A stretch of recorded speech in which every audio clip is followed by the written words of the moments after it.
It is my great pleasure to invite and to introduce Ambassador Kaire Mbuende of Namibia. I've had the pleasure of knowing him now for about a year, which is the first time when we met, he holds many hats, and in all of those hats, I think, is the perfect person to be trying to tie these very many thoughts that have already been scattered and the very many other thoughts that will happen post-lunch. The ambassador currently is the Namibian ambassador to the United Nations. He's really one of the senior African ambassadors there and plays a very important role in multiple ways. But more than that, he has been at the head of SADC, the Southern African Development Cooperation Agency. He's been Deputy Minister for Agriculture, Water and Rural Development in his country. He has been a Member of Parliament in his country. He's been a Deputy Minister of Foreign Affairs in his country. So he brings a wide range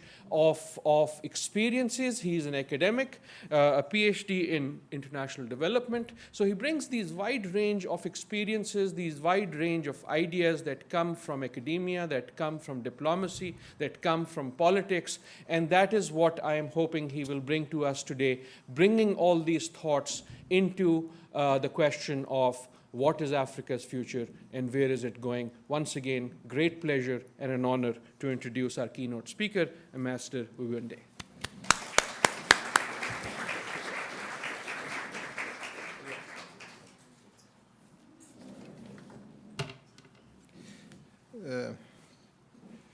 Thank you.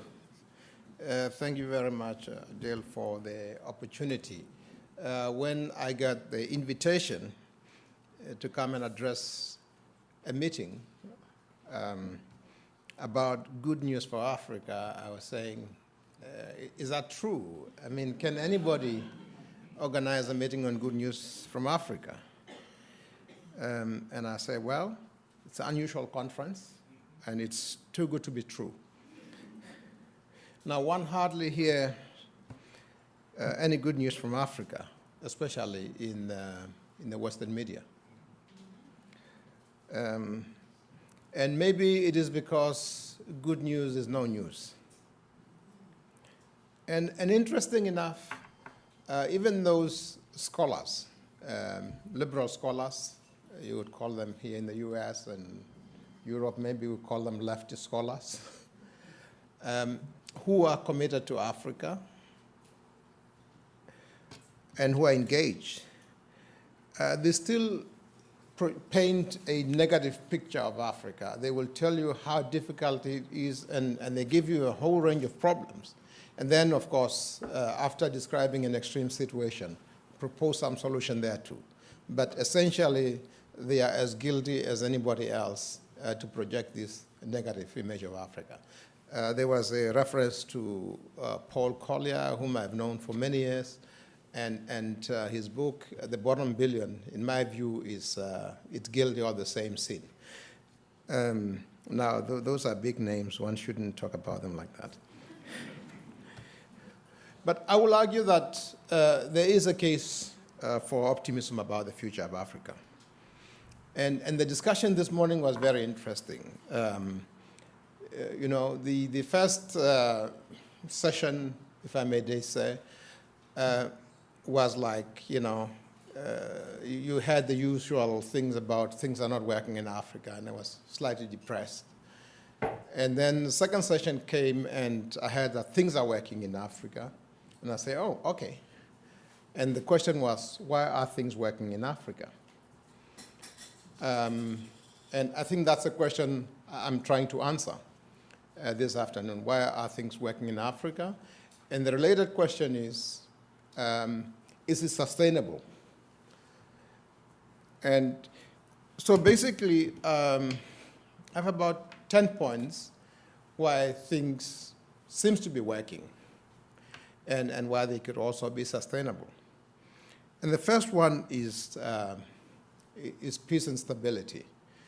Because if you look at Professor Kariuki's presentation, you know, what has happened in Africa over the years, then the 70s came, and you have all this coup after coup.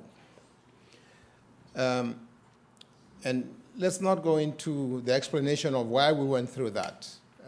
Cold War had a lot to do with it and other factors. But you have that period of political instability.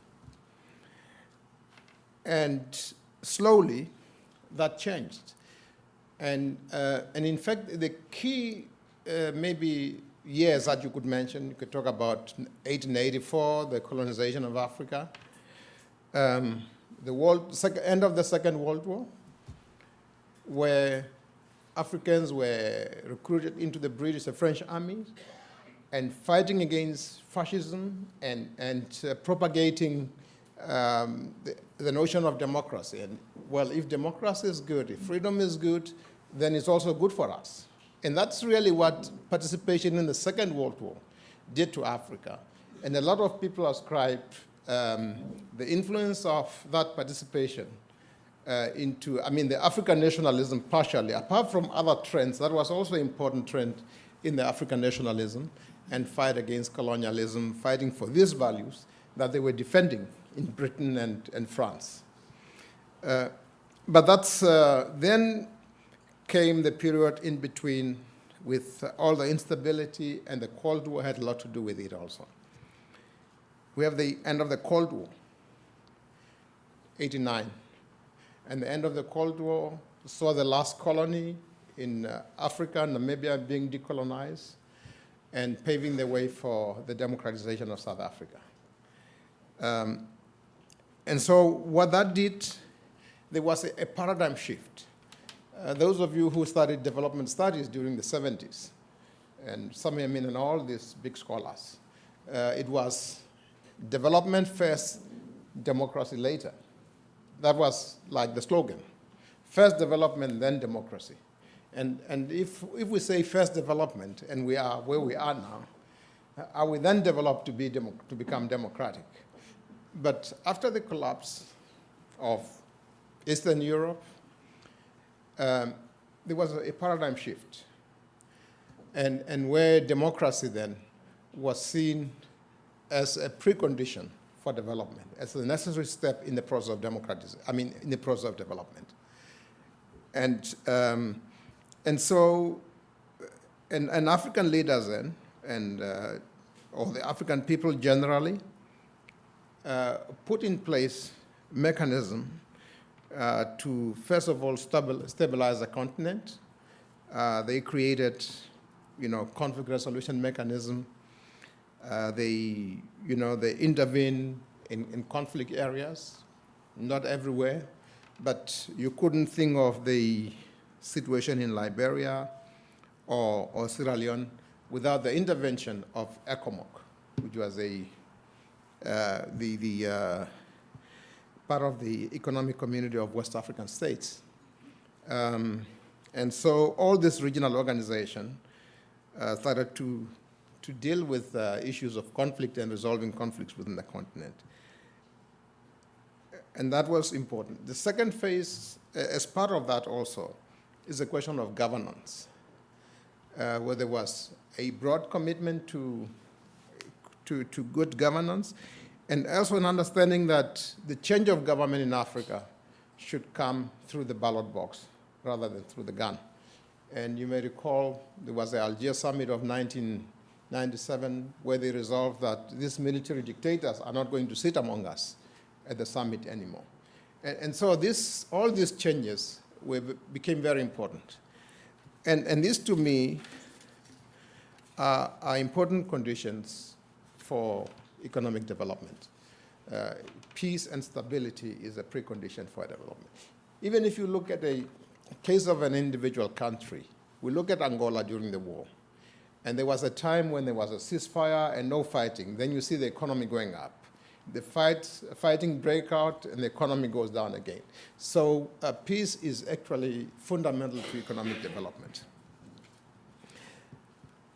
The other factor is sound economic policies. Of course, the World Bank, the IMF had their share through structural adjustment programs, but also initiative by African countries to deregulate, and of course not well, one shouldn't put that debate in the context of the U.S. because we are talking about different issues.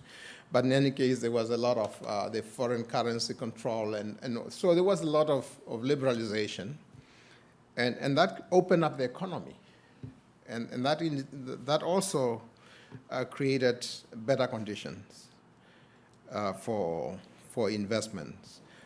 Most African countries introduced a host of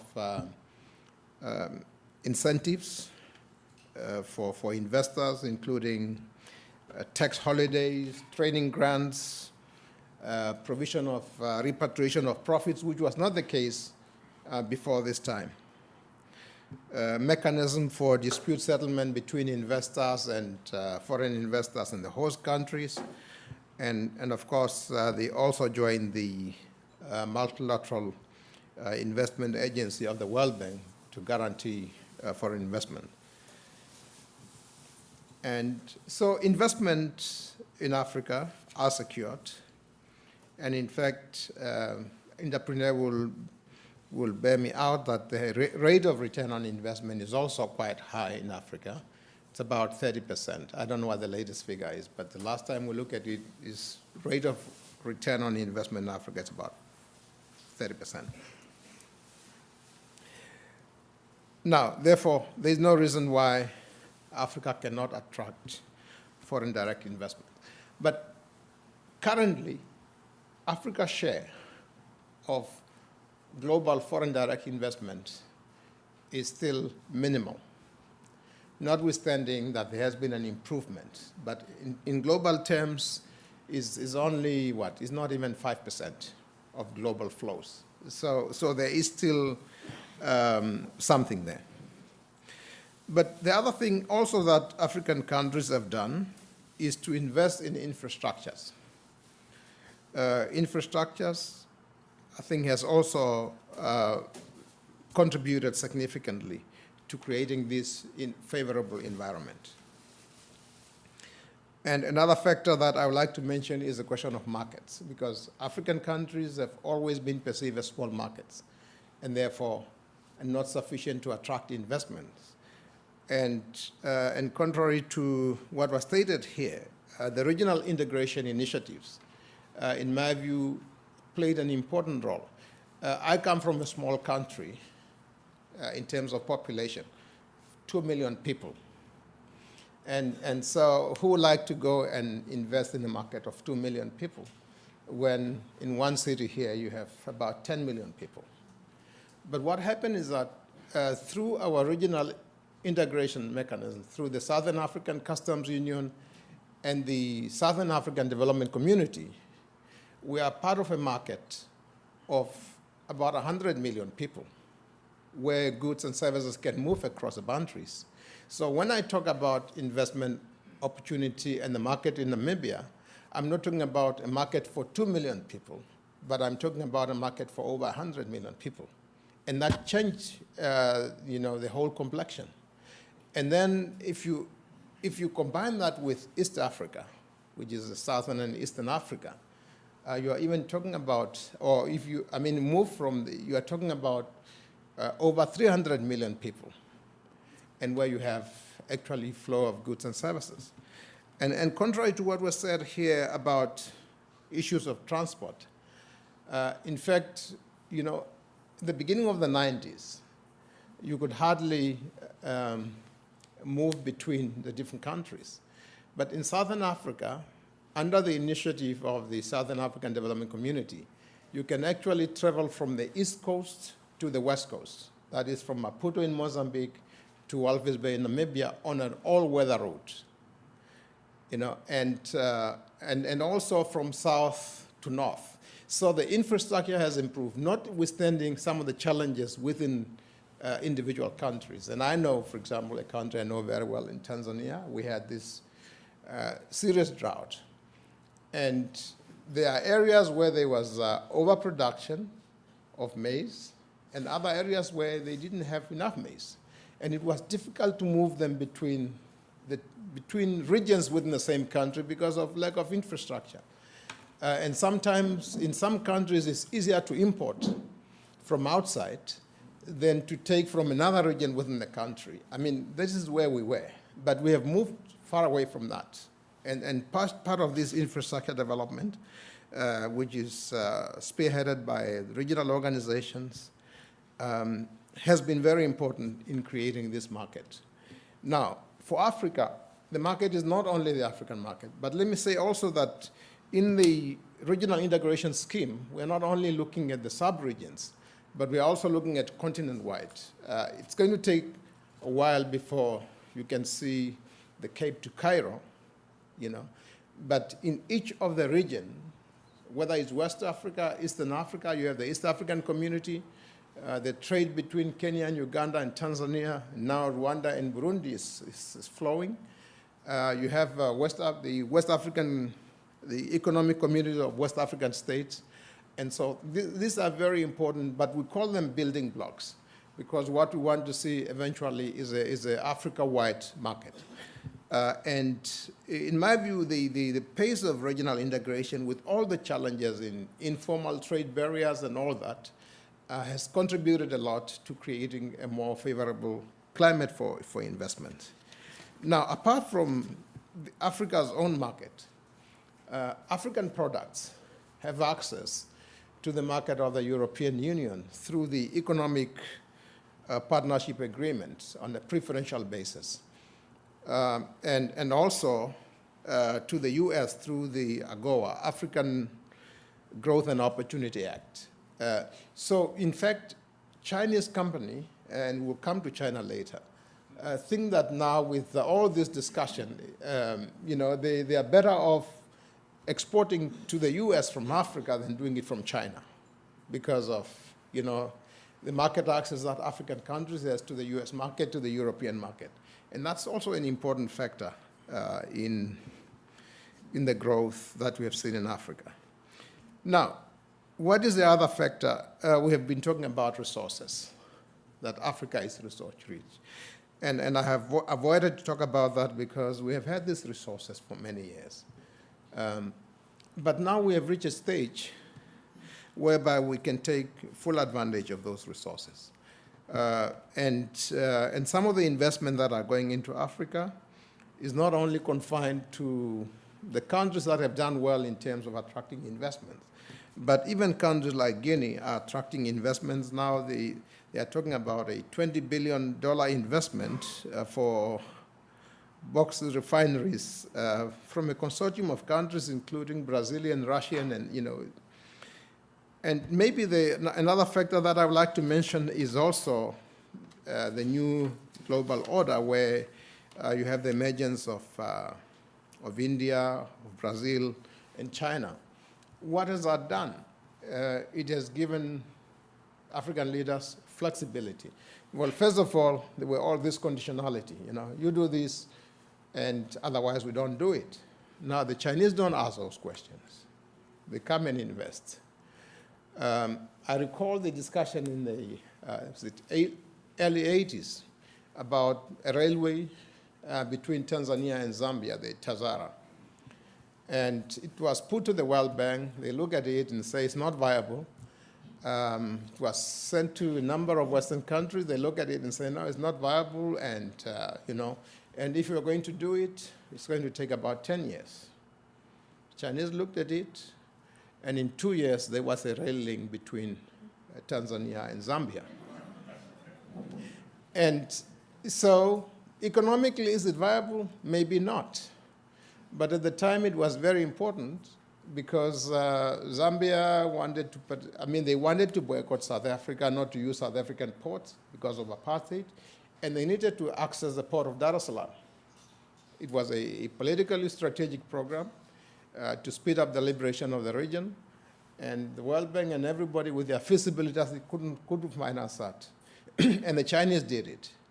And there are a lot of those projects. So while we're saying Chinese investors are just like any other investors, but they also take those kind of decisions that other investors wouldn't take. And that's why sometimes they are looked at differently. So Africa has now I think the world is changing. China is becoming a player, Brazil, India, and so forth. And Africa has access to a variety of sources for capital.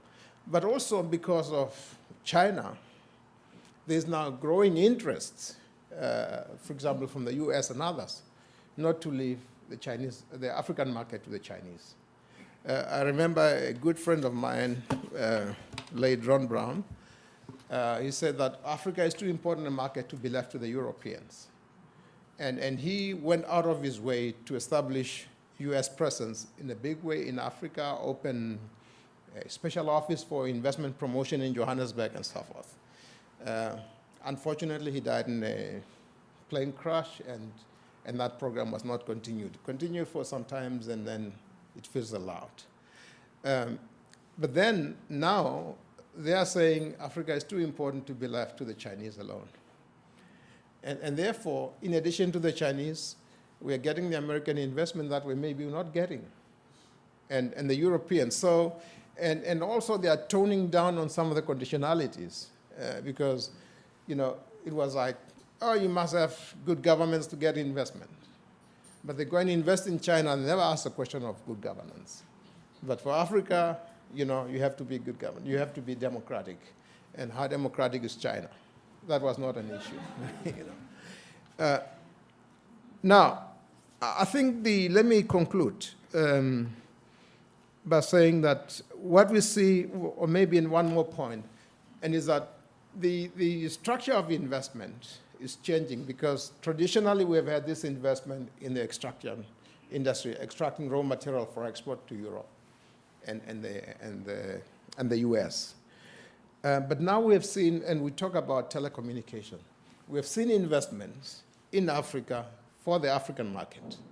And I think that's very important because the earlier investment was in Africa for European market, for American markets. But investment in Africa for African markets make a big difference. That transforms society in a different way. And I'm not going to go into what the telecommunication does in terms of contribution to health, education, and all that. But definitely it has contributed to the transformation of the African societies. And if you also look at the growth over the last year in Africa, the growth has come from non-traditional sectors. It's not your usual agriculture and mines, but also your service sector is becoming an important contributor to GDP. And that shows that African societies actually are being transformed.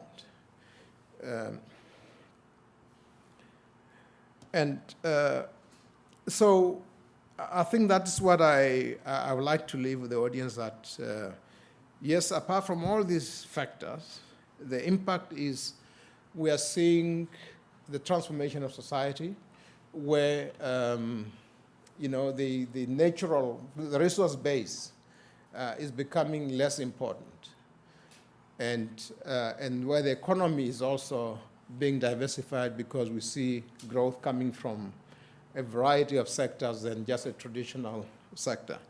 And I had some remarks on agriculture, but let me leave that for now, where I think that there is new thinking in terms of sustainability and so forth. And let me leave it for more interactive.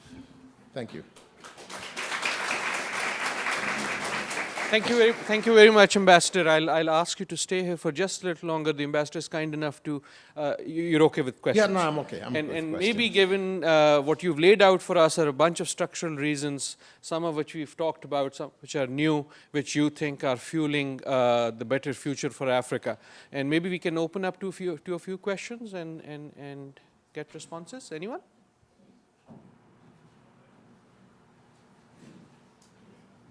Why don't we have first question there and there? If it's okay, can we take about three and then come back and then come back? No, I'm fine. So Alfredo? Yes, thank you.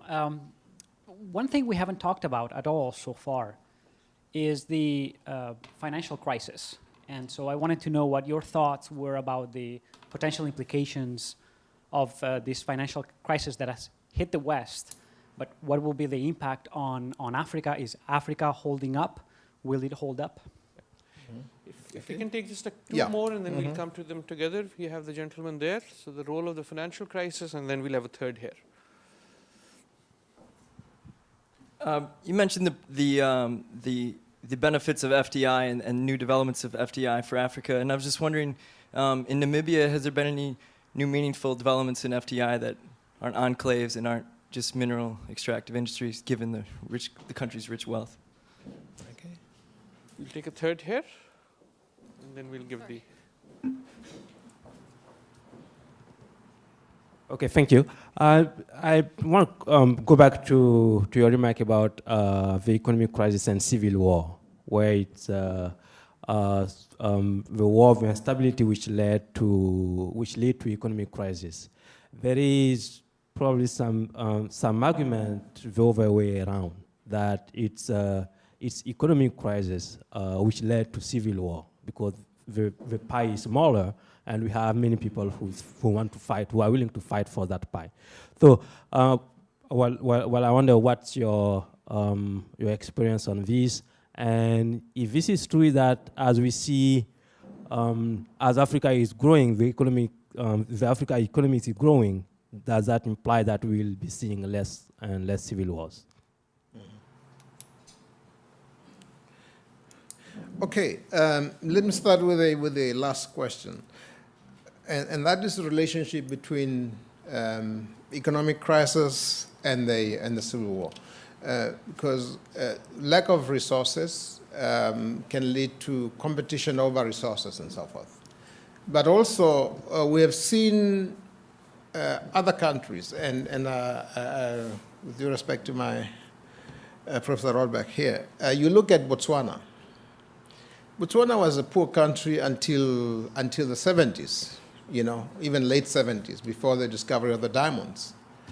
But it was peaceful, and you had coups after coup in Nigeria with the oil, So, I mean, every situation must be studied in terms of its own merits and dynamics. You can't have a general theory that poverty leads to civil war. It doesn't, not automatically. It's only under certain circumstances that it can lead to that, and when you come to competition for resources and deprivation and all that. But it's not automatic. And I can give a long list of relatively poor countries at peace and other resource-rich countries where it's a question of fight sometimes over the control of resources. It's not poverty, but it's resources. Who's going to control those resources? The mining, the diamond fields, the oil fields, and so forth. And that can fuel conflict in itself. So resources can fuel conflicts, and fight for scarce resources can fuel conflict. Now, the question of economic crisis. I think one of the advantages of Africa, if you want, is the limited degree of integration into the global system in terms of financial flows have, to a certain extent, helped African countries in terms of financial crisis. But that affected then commodity prices. You have countries like my own and others that rely on things like diamonds. And our diamond industry was hit by the financial crisis, because in hard times, why do you buy diamonds when you have to buy food and you have to do other things?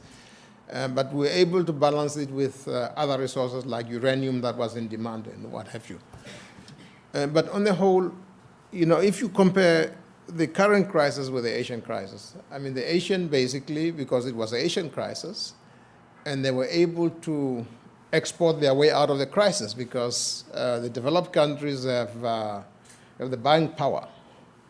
The current crisis, you don't have buying power in the developed country. And therefore, the impact on commodity prices was severe.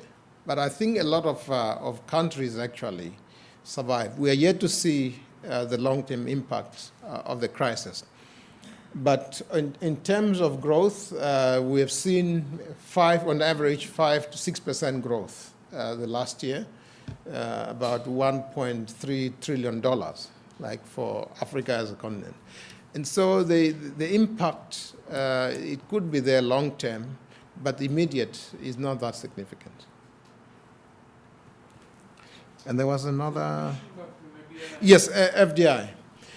Well, I think there is this new scramble for Africa, if you want. And the new scramble for Africa is now for the resources. And everybody sees that as a new frontier, as a colleague mentioned. So we see a lot of companies coming, obviously going for the traditional extractive industries, but also going into other sectors. And this is really, because Namibia is one of those that have done well in terms of attracting foreign direct investment. But to get a broad view of how Africa is doing, look at the countries that did not do that well in the past. And we see that there are big things or major projects happening in those countries. So generally, yes, we are seeing Chinese coming in, a lot of Australian, a lot of Canadian companies, and of course Brazilians. We'll take one more round of questions before we break. We'll take those three questions. But before I do, just because I have the mic in my hand, and because I've been dying to ask this question since morning to the previous panels, Nathan and Vijay and others, one buys the argument of the potential that you've laid out and others have laid out. In some ways, maybe Africa always had the potential. Maybe every country always has the potential. And the question I've been sort of wanting to also focus on and maybe get your views, sir, is what do you think Africa needs to do itself the most today so that the potential can be realized?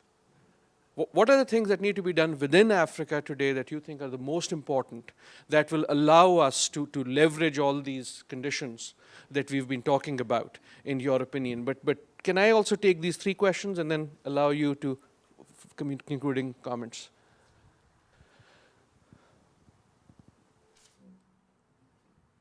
Yes, that's a very important question.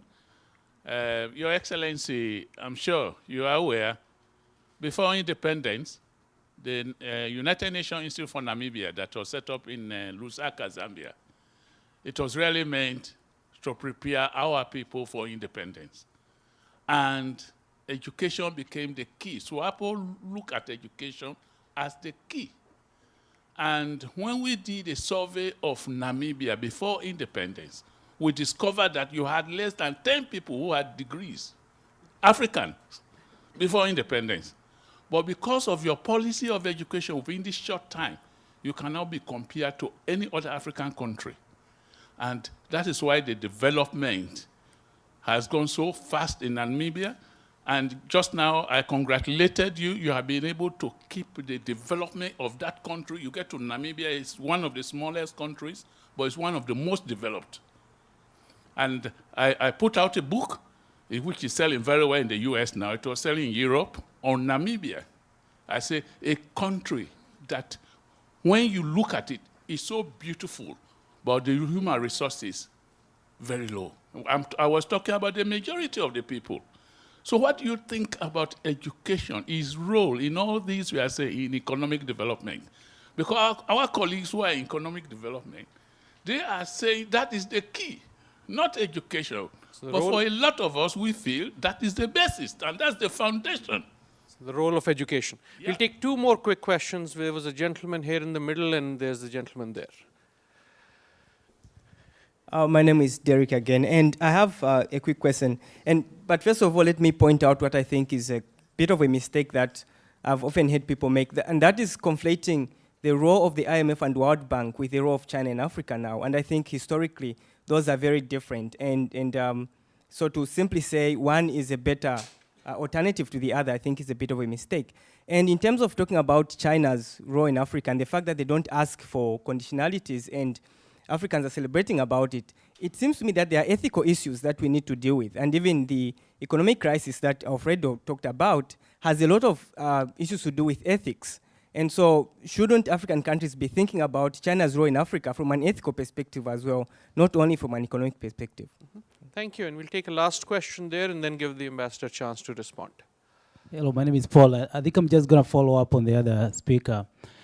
I think as Africans, it's one thing to give that rosy picture, but I think we also have to get our hands out of the Senate, truly tackle the issue of leadership in Africa. I take a case in point of Kenya, whereby we have a program of Vision 2030. They say we got independence about the same time as Singapore. What happened in between? Everything was at par. What happened? Singapore, they got their things in order. We got into corruption, and we know who the culprits are, but we are not able to handle those issues until internally we deal with those issues. We're gonna lag behind forever. Thank you. So 4 questions. We have what should Africa do, role of education, ethical view of China, leadership. Okay. I think, well, and they are related really, because in my view, the fundamental factor for development is not the amount of resources, but is the quality of your people. The difference between Switzerland and Namibia or Zambia is not that they have more resources than we do. In fact, if you look at natural resources, we have more than they would ever imagine and they will ever have. But in terms of human resources, that's where they beat us.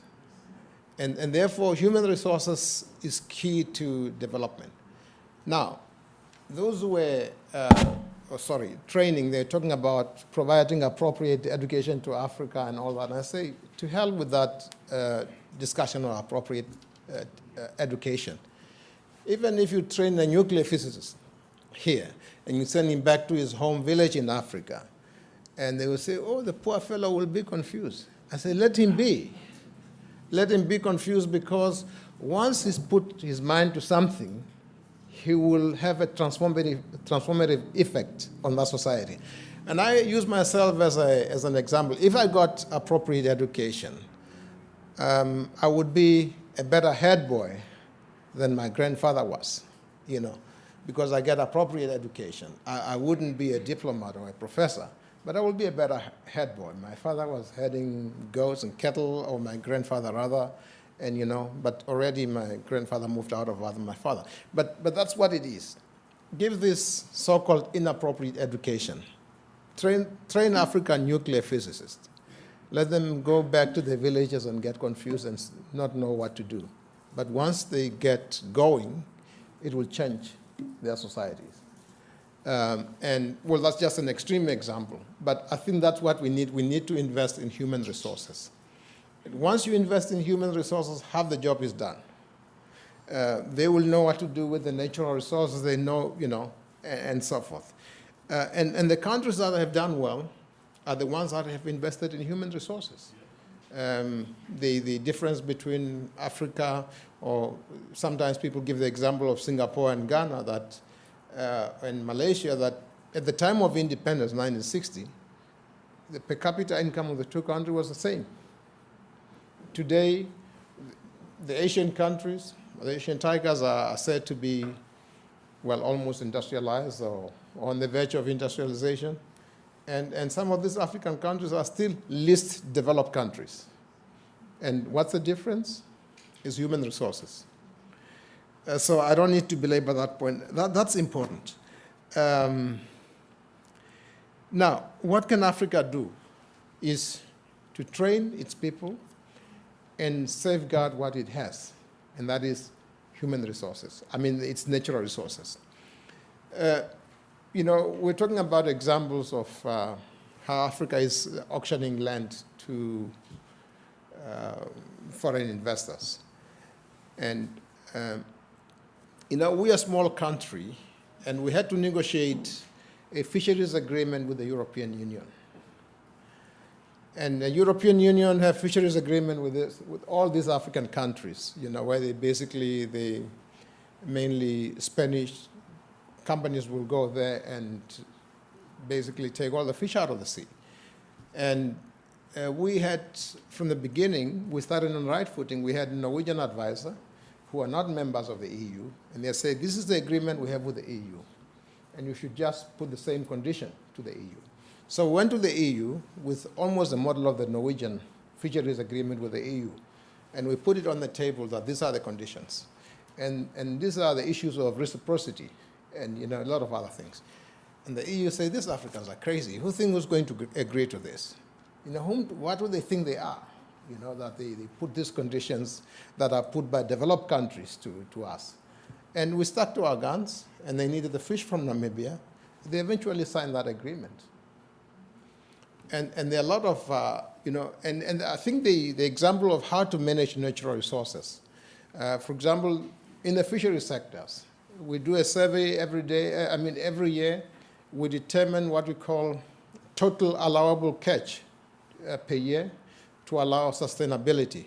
And we say, this is how much you can catch and no more. And we have inspectors on this vessel. Of course, the inspectors are low paid, sometimes they're bribed and all that. But still, you have inspectors on those, and we have been able to sustain our resources. In fact, before independence, our fisheries were almost depleted. Right now, it has improved tremendously. And it was rated as one of the best fisheries policy in the world, actually, including a lot of the European countries. Now, this is a question of best practices, and we can do that. We can safeguard our natural resources.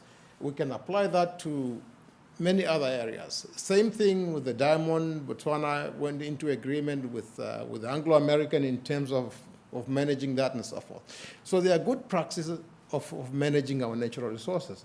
Then just to give it to them, give a blank check and let them do the way they want with it. I think that is one thing, because that's what we have.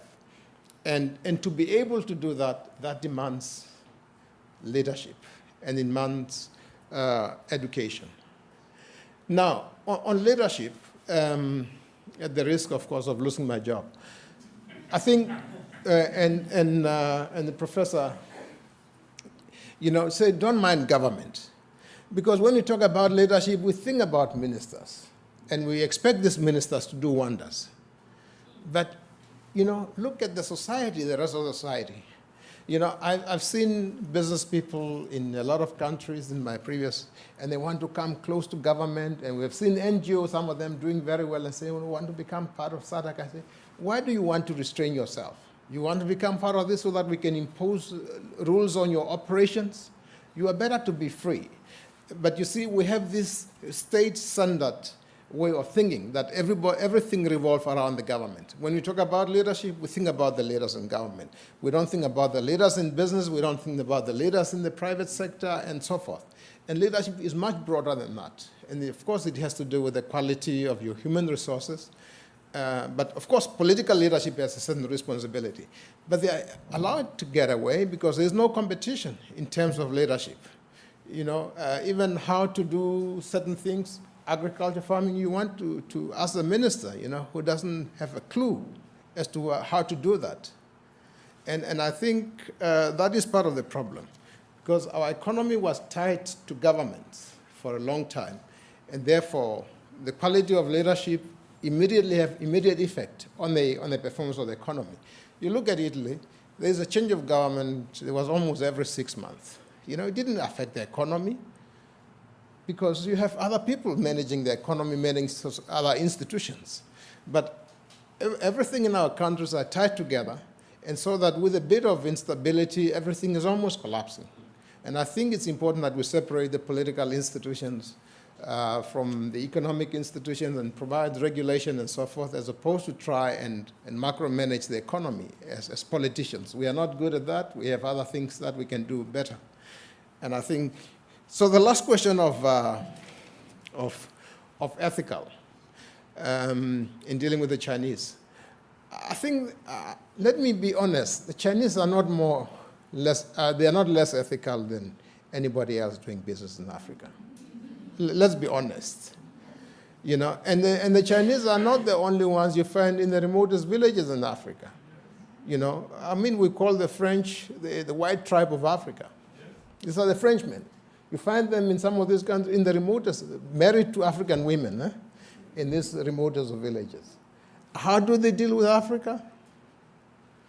Well, that's another thing. So let's be clear, there are issues. It's not to say that if the others are corrupt or corrupting, the others should be, But I don't think that, You know, but the Chinese actually has changed the whole, what you call it, not only business culture, but some of the conditionalities that were being imposed and some of the demands put on developing countries, you know, by the West, sometimes they have nothing to do with business as such.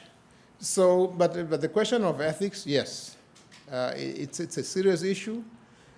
We have had cases also, you know, which are under investigation in my own country and several other countries.